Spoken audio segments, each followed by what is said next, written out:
قرآن مجید میں اللہ تعالیٰ نے فرمایا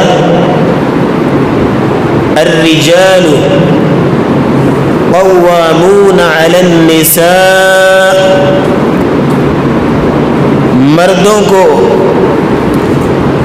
اسلام نے عورتوں پہ قوام بنایا ہے۔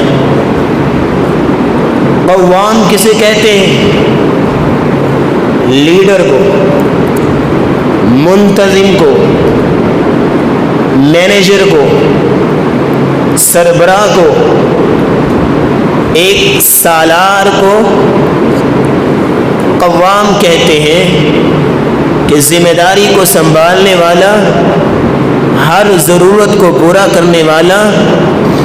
یہ مردوں پہ اگر اسلام نے کسی کو بنایا ہے تو وہ عورتوں پہ اگر اسلام نے کسی کو بنایا ہے تو مردوں کو بنایا ہے۔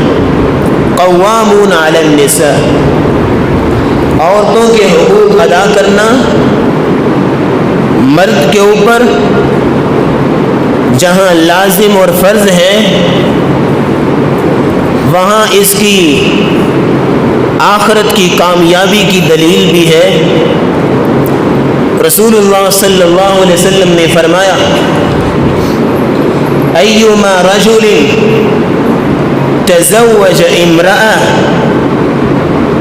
کوئی بھی آدمی جو کسی عورت سے نکاح کرتا ہے، علی ما قل من المہر او کثر، اس کی مرضی تھوڑا حق مہر ہو یا زیادہ ہو، یہ دونوں خاندانوں کا معاملہ ہے، لیکن جب نکاح ہوا وَلَيْسَ فِي نَفْسِي أَن يُؤَدِّيَ حَقَّهَا، لیکن کبھی زندگی میں اس نے اپنی بیوی کو حقوق کو ادا نہیں کیا، ذمہ داریوں کو ادا نہیں کیا، لَقِيَ اللَّهَ يَوْمَ الْقِيَامَةِ فَهُوَ الزَّانٍ، قیامت کے دن جب اللہ کے سامنے پیش ہوگا زانی اور بدکار